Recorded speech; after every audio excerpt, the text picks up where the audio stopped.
All right, everybody. Good morning on this nice, crisp fall day. Wait till tomorrow, it'll be a little bit chillier, and then it's going to eventually get a lot chillier. Okay. So, what we'll do today is we finished up the muscular system on Tuesday, and now we're going to cover the skeletal system. All right. So, we covered the two communication systems, we've covered the muscular. Now we're going to cover the bones. So we're going from communication to primary support and mobilization enabling systems. All right. Now, the next thing is this. In most of the physiology textbooks, they even ignore the skeletal system. A lot of people just presume that the skeletal system is involved with structural support. It allows me to resist gravity, to stand up in front of you. However, that is a misnomer. The skeletal system is second only to the skeletal muscular system in the degree of metabolic activity that is undergoing. It is intensely metabolically active. It does a lot of stuff, which we will clarify here in a couple of moments. Okay. So with that introduction, the skeletal system was somewhat synonymous to the skeletal muscular system is that we have individual bones, and each individual bone is an organ in itself. Now, we can, at least anatomically in a simplistic fashion, we can classify bones based on basic shape, right? So basically, you have long bones. Those are associated with your arms and legs. We have our humerus or radius or ulna. Okay. We have our femur, we have our tibia and fibia. Now, in addition to that, we have short bones, usually associated with our hands and feet. We have flat bones. An example of that is the sternum, where your rib bones come together. They're not actually fused because you want to maintain flexibility, but this is a flat bone. Also, your skull is, think about it as a flat bone curved, a curved flat bone. It's still basically a flat bone if you get it small enough. And then we have your patella, which is your kneecap. You have two of those, one on each knee. And aside from that, we have bones which we do not have a clear, distinctive shape, i.e., your vertebra. Those are irregular bones. So these are classic delineation of bones based on shape, has nothing to do with function. Now, what are the functions of bones? I've already mentioned the one is support. Okay, so we have our skeletal muscles that are attached physically to bones. Bones allow me to stand up in front of you, right, and talk. Because without the bones, I would just have soft tissue, right? So think about an octopus. In its native environment, in water, the buoyancy of the surrounding water provides support. And we see this beautiful structured animal, which has, if you've ever watched the undulations of its various arms, it's just beautiful to watch how it can move about. Now you bring him up and put him in air, no longer do you have this buoyancy support, and you'll see that instead of this elegant 3D shape, you see this mass of tissue kind of restricted. It's like standing on this flat surface, and the tentacles can't lift up like this. They're just kind of crawling along because they have no additional support, right? So contrast that to the 1950s. I can think of a couple of examples of horror sci-fi where you have these giant octopus and you see these tentacles raising up in the air and destroying the ships and pulling them in. You'll see this full functional body of them up in the air. No. Okay. Well, there's a lot of reasons why you're not going to have a giant octopus, especially at current oxygenation levels in the seas as well as in the air. But there's a lot of reasons, but that's one. And there's no bones in an octopus. So when you take them out of water, they're not going to, and with it, think of all that extra weight. No. All right. Now, okay. Next is protection. So bones protect things. Okay. You have your thoracic cavity. That is your lungs and your heart are contained within your rib cage. What about your brain? It's contained within your skull. That's because your brain tissue think of it as gelatin.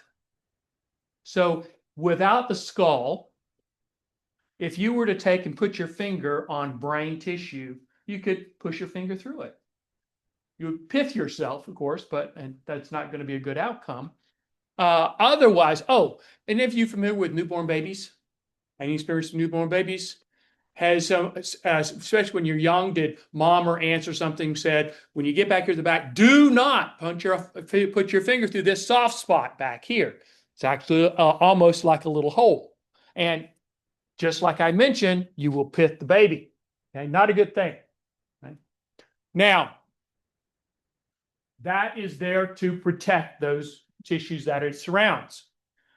We drop on down, we have movement. That's self-evident. I'm walking around in front of you. I've kind of already talked about that when I talked about the octopus. Now, this is what I haven't talked about, and that's mineral storage, right? What do I mean by mineral storage? I mean phosphate and calcium. We already know the importance of calcium. We touched base on this during the endocrine portion where I talked about PTH and the regulation of circulating calcium. We know why calcium we need it because of neurocommunication, because of muscular function. All right. So we already know that, PTH goes to bone, mobilizes, stores. Now we're going to get into more details about what does that entail. Right. So bone contains these mineral stores. We'll talk about them momentarily. And they can be mobilized based on need, right? Lastly, blood cell formation. Okay, bone marrow is not this empty dead space. It is a hollow within, say, long bones, and it can, and not in other bones as well, but what it does is it contains various cell populations. There are two populations of cells I'm going to note. The first one is adult mesenchymal stem cells. These were discovered in the early 90s. And basically, these stem cells can make essentially all tissues in the body from nerve to muscle to cartilage to fat, et cetera, et cetera. All right. There's the second one, which we've known about much longer, since the 50s, and that is the hemopoietic stem cell population. Every blood cell is derived from these hemopoietic stem cells, and they solely exist within the Maro's field, Maro space. This means red blood cells. This means T cells, B cells, macrophages, neutrophils, platelets, etc. All the cells that are in blood come from these stem cells. So without bones, there would be no blood cells. Right? Now, let's talk about bone composition. Bone is unique. It is a unique tissue. Almost all tissues in the body are considered soft tissues because they are fully, under normal circumstances, organic components. Proteins, basically. All right? Now, there can be situations where soft tissues have inorganic components, and that is a pathological condition. But under normal circumstances, soft tissues, let's say your heart, your vasculature, tendons, ligaments, muscles, all of those are soft tissues, and they do not normally contain inorganic components. Bone is an exception. Now, you have organic and inorganic. Organic is about 35% of the total mass of bone.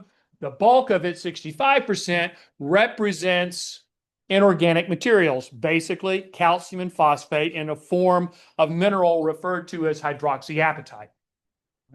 So there is one other tissue that has, under normal circumstances, inorganic components, and that's your teeth.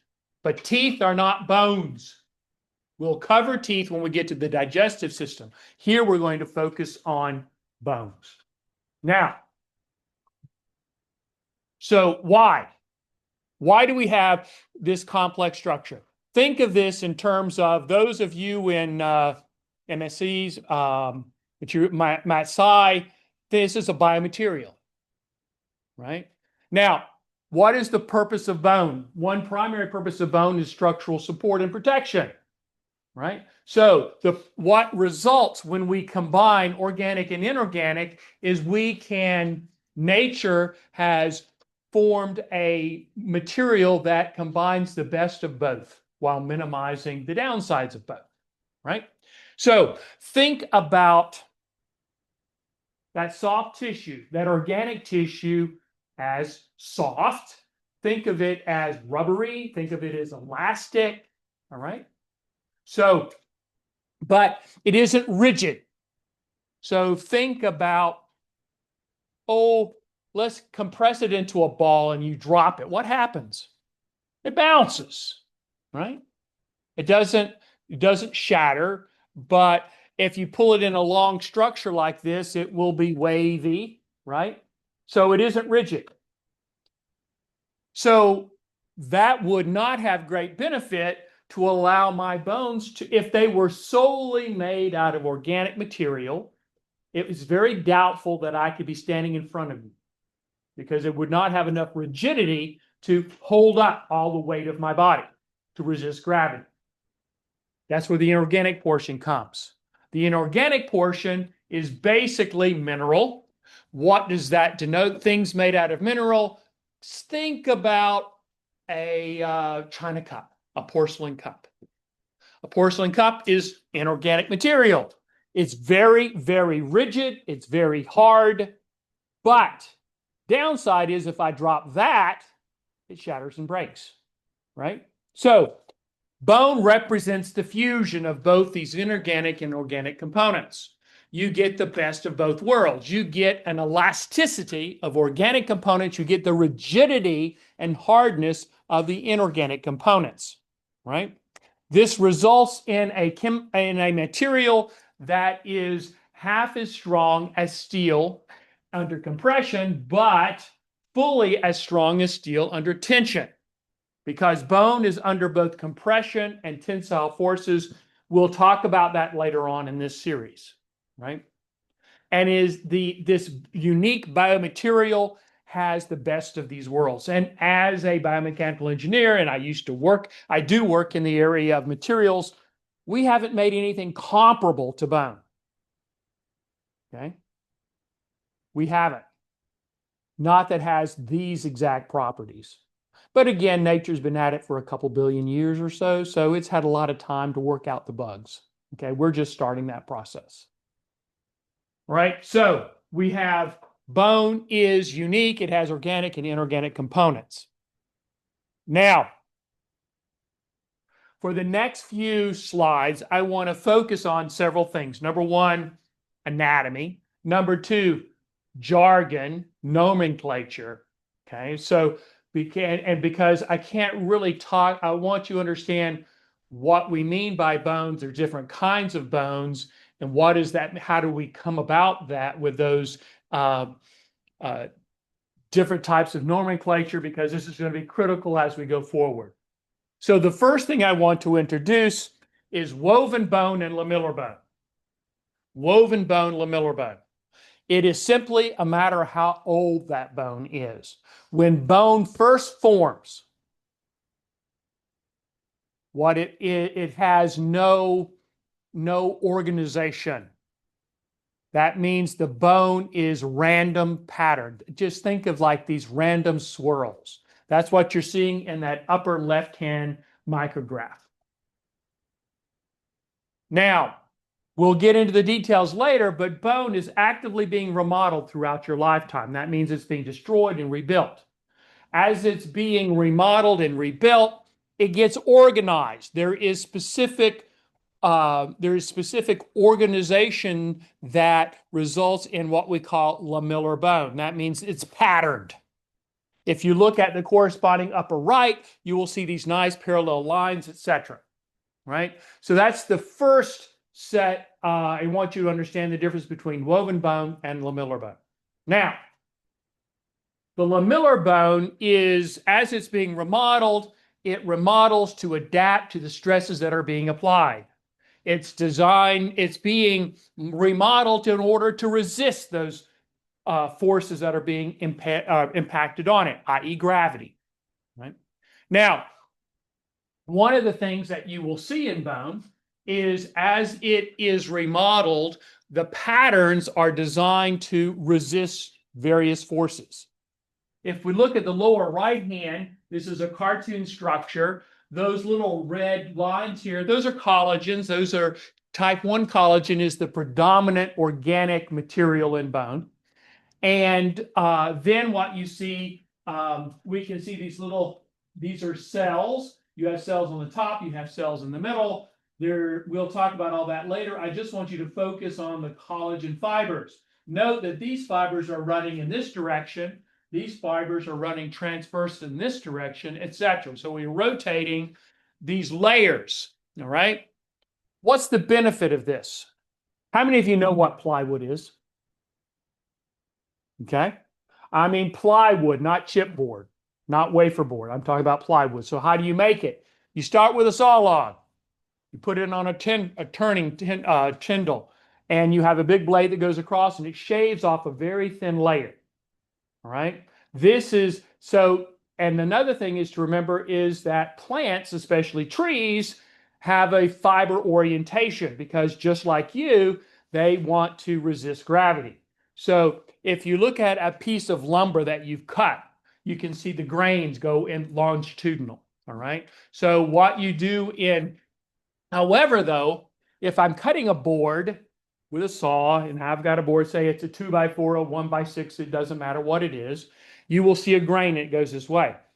Now, if you cut that thin enough, you can go to the craft store and get a piece of balsa wood, very thin, like a 32nd of an inch, an eighth of an inch, whatever. We can convert that to mils, but I'm comfortable doing both. When I'm doing construction, because I'm in the US, I have to think English. All my science stuff is done in metric. So I'm used to going back and forth. All right, so you have a piece of balsa wood. It's about this thin. The grains are running this direction. If I pull this way, what am I going to do? I'm going to separate those fibers, right? It's going to fail. However, if I pull in the direction of the fibers, it will very greatly resist. It's going to resist the tensile force, right? Now, what you're seeing here, just like in plywood, we have these layers, these thin layers, and the fibers are running this way. So we have a do this way, then we do this way, and so we orient by changing those layers. And what that does, it provides protection. So that means it can resist tensile force in this direction as well as this direction. What it actually results is that no matter which direction I pull that, I can't pull it apart. And that has tremendous capability in modern construction. But again, nature solved that question a long time ago, and it works here as well. Now, we've mentioned there's woven bone and lamellar bone. Lamellar bone is the result of bone remodeling. So now let's do the next set.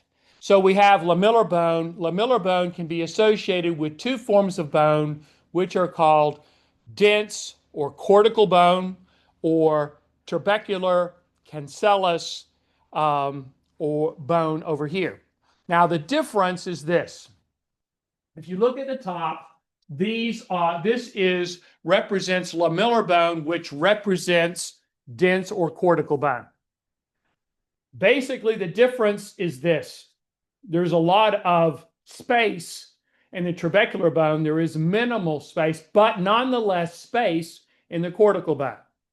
Now, if we look up here at the lamellar patterns, over here in the upper right, lower right, you'll see this ellipsoid set of rings, and in the middle, you got a black hole. That hole is a hole. It is called the Haversian Canal. Within bone, it is filled with a blood vessel and nerves, right? But we see these concentric rings that are going out from it. Now, if we look surrounding it, here's one here, but you don't see everything because it's cut off by here. So this is the youngest remodeling unit. These are older ones. So in other words, this is cutting through this. But even though it's dense, it is not solid. There is a lot of gaps. They're just small compared to the cancellous bone. Cancellous bone consists of things called plates and struts. these random plates and struts. And then there's a lot of empty space that's not filled with bone. It's filled with marrow, but that's beside the point. Now, why? What's the purpose? The purpose of cancellous bone is to provide a large degree of resistance and compression, but at the same time minimizing weight, because bone weighs more. The bone actually weighs more than the soft tissue, right? So here are our plates, here's our struts, and then if we look at remodeling occurs on the surface, so you see these lines going along the plates and struts. So this is post-remodeled bone. This is dense bone or cortical bone. This is cancellous, trabecular, or spongy. So words, jargon is important here. As I go forward, I will use interchangeably in reference to the top one here, cortical bone. It is also referred to dense bone as well. And I will not repeat my definitions going forward. Here, cancellous bone is also referred to as trabecular bone or spongy bone. And as the name spongy, if you look at a sponge, you can see these plates and struts. And that's basically the same thing you're seeing here. Hence the name spongy bone, right? Yes. Trabe.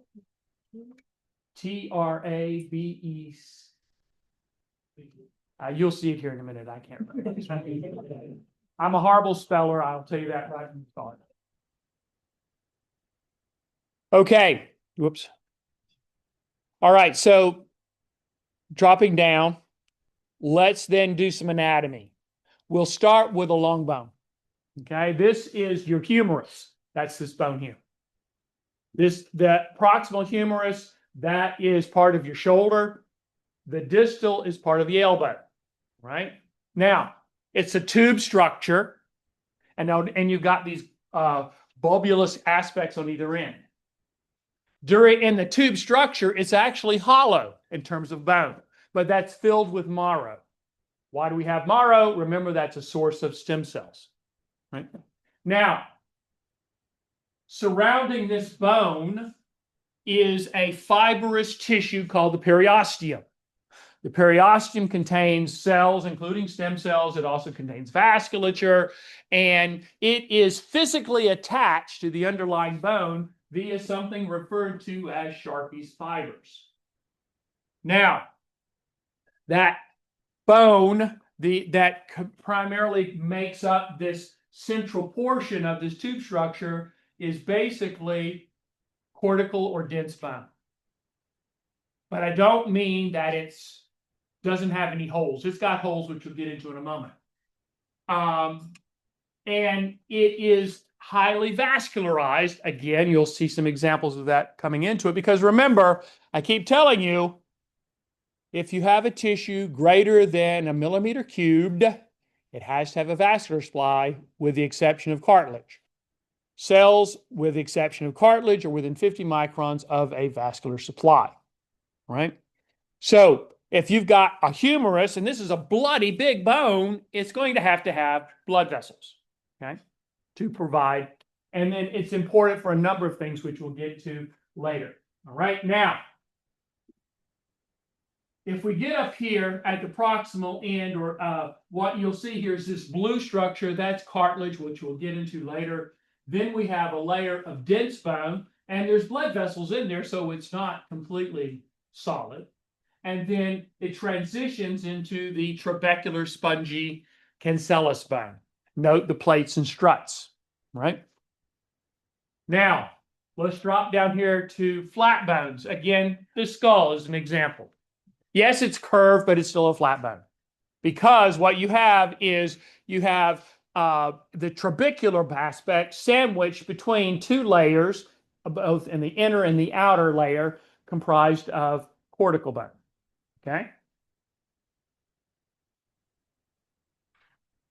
Now, compact is another word for dense or cortical bone, right? So let's get into the details. I said it isn't solid. It is actually highly organized. with all kinds of channels going through it. And actually, there's lacunae or little cavern spaces that are there, and they're filled with cells, right? So what we're looking at here is the cortical bone, here's the trabecular bone. The cortical bone, see, the vasculature can begin out here, then they enter in and they're going through. If we look up here, look at this Haversian system. Remember, Haversian system or lamellar structure as a result of remodeling of dense bone. In the center, you have your Haversian canal. Then you have your radial lines. These lines are actually denoting channels in the bone. And then periodically, you will have lacunae, which were filled with cells called osteocytes. Come on.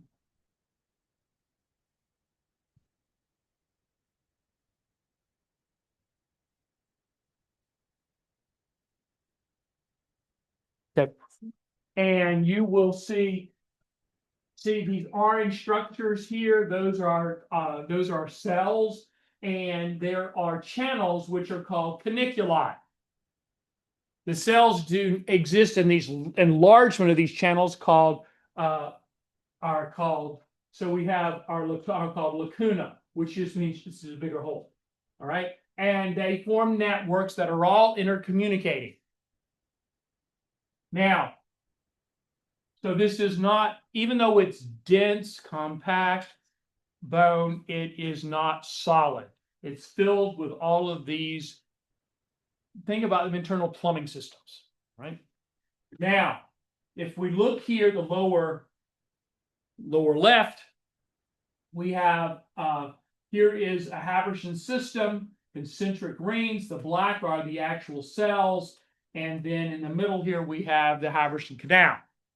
Now, if we look at each of these layers, they represent the deposition first of cartilage, first of collagen, and thereby what happens is, remember, collagen is it's collagen type 1, it's more of a rope type structure. It has fiber, it looks fibrous, right? So if we actually look and focus on basically what is the collagen fibers doing, we will find that in each of these rings, the fibers run in a different direction, creating think about it as radial plywood, right? What this means is if you have a long bone like this, with all of this radial plywood, if you will, that means it's going to resist both torsional forces as well as forces that want to bend it in any direction. So it's going to create a very resistant structure. Right? Now, let's dive into more detail about the cells. Let's focus on the cells. And so basically, I've removed the mineral portion in this image. And now you're just looking at the network of communicating cavities that consist of both lacuna and caniculi. And in the little purple color are the cells that are completely surrounded with bone. Their only communication with the, quote, outside world, outside of that bone, is via the caniculi. Now, here is the Haversian canal. Here, note that each of these little line structures, those are caniculi. Note that they are not only they're in all 3D directions. So you're looking face down and it looks like this, but I'll show you pictures in a little bit, and they are all through this bony structure. And they allow communication. Not only do they allow the communication, say, between this osteocyte and two neighboring osteocytes, what they also do is these are channels, which is the only way we can get oxygen, the only way we can get nutrients and communications, signaling molecules to these cells, which are completely surrounded with bone, with the exception of the caniculi, right? Okay, at this point, let's expand our discussion about bone cells, the cell populations that we associate with bone. And they are unique to bone. There are 3 of them. The first one is referred to as an osteoblast. It is a mesenchymal cell, which think about it as a fibroblast on steroids. All right. So it tends to be an elongated cell type structure under a non-differentiated state, and it's responsible for building bone. And I'll clarify what I mean by that in a moment. But in other words, it is responsible for building bone. The next is an osteocyte. An osteocyte began life as an osteoblast. But what happens is that once it becomes surrounded by bone, in that picture in the prior slide, it's now referred to as an osteocyte. The functionality is different. It can't build bone because it's completely contained in a lacunae structure. So if it was to secrete a whole bunch of bone precursor materials, got nowhere to go. So it is no longer plays a role in forming bone. It plays a role in mechanico-sensing, and it's an intricate organ, which I'll get to later. That last cell type is called the osteoclast. The osteoclast is a different, it is a hemopoietic, it's derived from hemopoietic stem cells, not necessarily from mesenchymal stem cells like osteoblasts. And it is closely related to, say, a macrophage, which is an immune cell, which means that, number one, it can be multinucleated, as I'll show you momentarily, and its function is to destroy bone, to break bone down. Because remember, bone is constantly being remodeled. That means there has to be broken down and rebuilt. You need two different cell types to do that. Osteoblast build it, osteoclast destroy it, right? So let's look, I'll give you some examples here. The top panel represents osteoblasts. So if you look at that top panel, the lower part, which is purple, that's mineralized bone. All right, bone is mineralized, but I mean, that's, you're seeing, I'm trying to reemphasize, this is bone which is containing both organic and inorganic components. Now, I'm going to reemphasize this later, but I said osteoblasts build bone. Osteoblasts do not secrete bone. What do I mean by that? Okay, remember, bone consists of an organic and inorganic portion. Bone cells, the osteoblasts, can only produce the organic portion. That's, for instance, the collagens, the extracellular matrix materials. It synthesizes those. That means it synthesizes the proteins and secretes them. They leave the cell and they form the organic matrix, which is referred to as the osteoid. It is not bone until it incorporates inorganic components. So osteoblasts build bone by secreting the organic portion of bone. Once it is out of the cell, laid down in an extracellular matrix, then it becomes mineralized. In this class, I am not going to go into the details about mineralization. Just appreciate that bone begins as an osteoid, as an organic material, then it becomes mineralized, and only once it becomes mineralized can we call it bone. All right. Now, if you look up at that top panel, you'll see purple, which means bone, both mineralized and organic. You will see a kind of a clear layer, in which on top of that there is a continuous layer of dark purple. That purple are osteoblasts. Below them, that clear zone actually represents the non-mineralized form of bone, or the osteoid. That's the organic portion. The purple stain is specific for the mineral. So obviously, that layer immediately below the osteoblast does not contain mineral, so it doesn't stain and it appears to be clear. Right? Now, what happens is, let's say here is the surface of bone. Here is an osteoblast on top of that surface. It secretes extracellular matrix, collagen, and so forth, and they're usually predominantly secreted below them.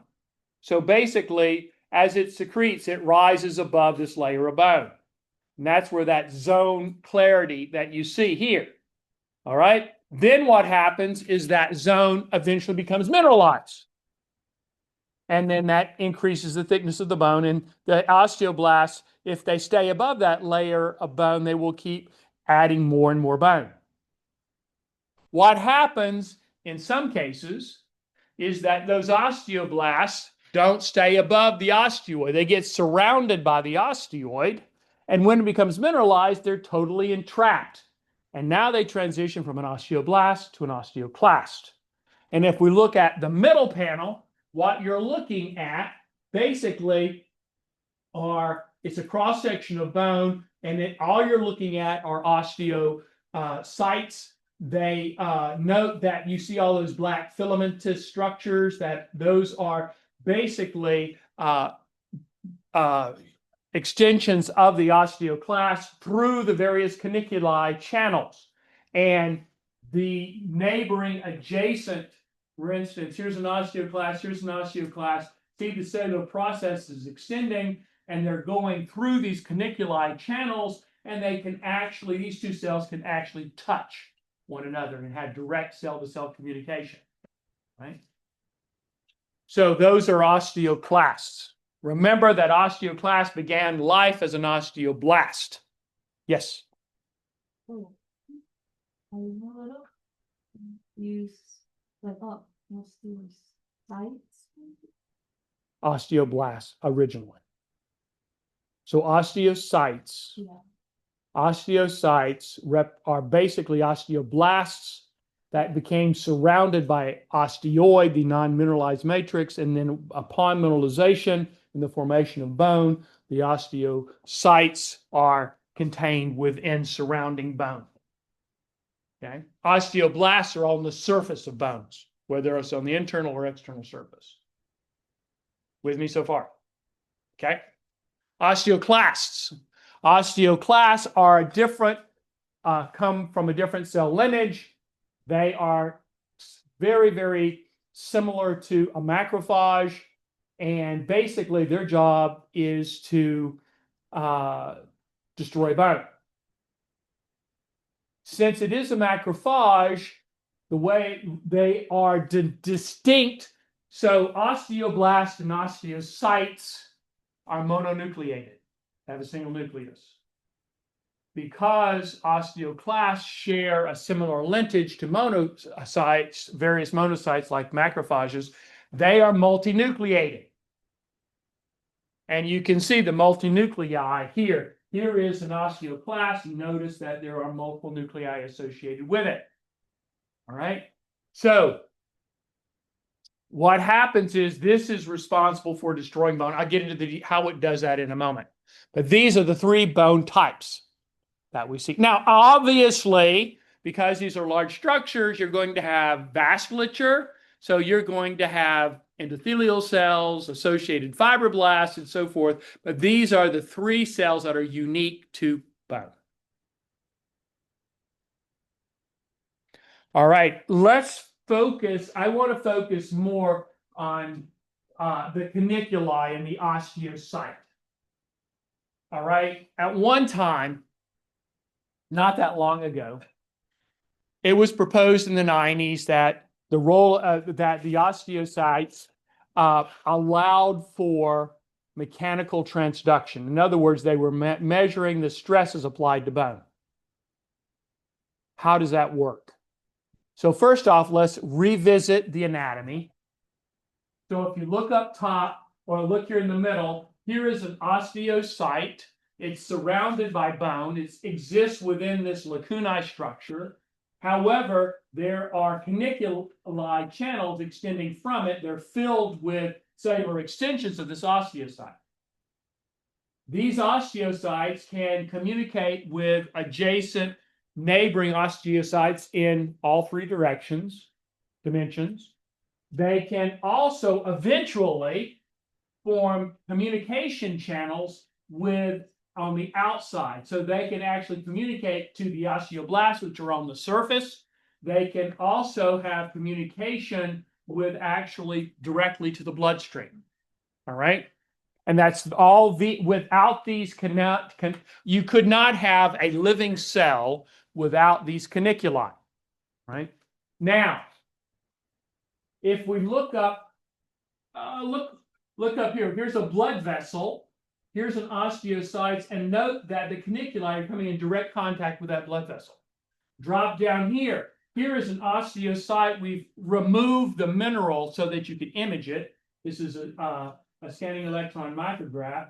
Notice all of these caniculi. These are not caniculi. These are cellular extensions, which would, if the bone was there, they would exist in a caniculi channel. Notice there are literally hundreds of these cellular extensions extending from these cells. Okay, this is critically important because it allows these cells to communicate. Now, so throughout this dense bone, we have this network of caniculi. We're getting close to, let's see, it's not quite the middle of October. In a couple of weeks, we're going to have Halloween. Okay, now there's still dollar stores. They're not dollar stores anymore, but they're still dollar stores. If you go there, you can, especially this time of year, you can buy these fluorescent glow sticks. Everybody knows what they are, right? You know how, so they're not glowing when you buy them. Why? Because they have basically two components. There's a little dam structure in the middle, and the way you activate your glow stick is you bend it. When you bend it, you break that dam, the two materials mix, and you get fluorescence for some period of time. All right? What I want you to focus on is this. I've got this tube structure. All right? As I bend it, what am I doing? I am forcing the fluid away from the point of compression. Right? So if I bend it here, it's going to go this way, and it's going to go this way. And it's going to go this way until it gets to the end. Right? So the whole point is, as I'm bending this fluid-filled structure, the fluid in it is moving, right? That's exactly what's happening in the caniculi. So we have these caniculi are fluid-filled structures. They have some cellular processes surrounding that is some cytoplasm, some interstitial fluid, but they're fluid-filled structures. All right? So, and bone, as I said, is flexible. It bends. As I'm standing and I'm walking, my bones actually flex a little bit. That flexing of that bone translates to a flexing within these caniculi. That means that as I'm walking and moving, the bones are flexing. That's changing pressure such that fluid is moving through these caniculi channels. The rate at which the fluid moves is detected by strain receptors on the surface of those osteocytes. So they actually act as mechanicosensors, right? Because we have to have enough bone quality to resist gravity trying to pull us to the center of the earth. This came out in the 90s. We appreciate the mechanical sensing properties of osteocytes, right? And this is showing how it basically works. But if you look here, note that there's full communication not only between the osteocytes within dense bone, but also the surface-associated osteoblasts as well as blood vessels. So that means that the osteocyte, despite it being completely surrounded by bone, can communicate to the outside world. And this gets to the next function of these cells. And we'll get to that later.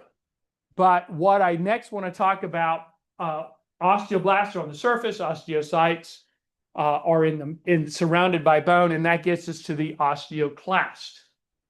Again, the osteoclast is designed to destroy bone. If we look here, this is a scanning electron micrograph. Basically, you take bone and you cut thin slices of it. You put osteoclasts on top. You let it culture those cells for a while. You kill them, and then you image them. All right? What you're looking at here, this is bone. These two structures are osteoclasts. what they done, and what you're showing is this osteoclast was here. It created a pit because it resorbed this bone, and now it's in the process of moving out of the way. Right? So the question is this: how does osteoclasts work? How are they creating these resorption pits? Right? So I mentioned that osteoclasts share a lineage to immune cells. All right. So there's a couple of things. Again, what is bone? As a biomaterial, it consists of organic and inorganic components. Right? What happens when if you have a piece of limestone and you put vinegar, an acid on it, what happens? It dissolves it, right? Hydroxyapatite is the same way. If it's exposed to acid, that hydroxyapatite will dissolve. So osteoclasts will actually, when they get to a bone, they will form a structure. You can see these. Aspects around it. They form a seal. It will secrete acid underneath that cell, and that will dissolve the mineral portion of bone. However, it does not dissolve the organic portion of bone. How do we destroy proteins in the body? Proteases.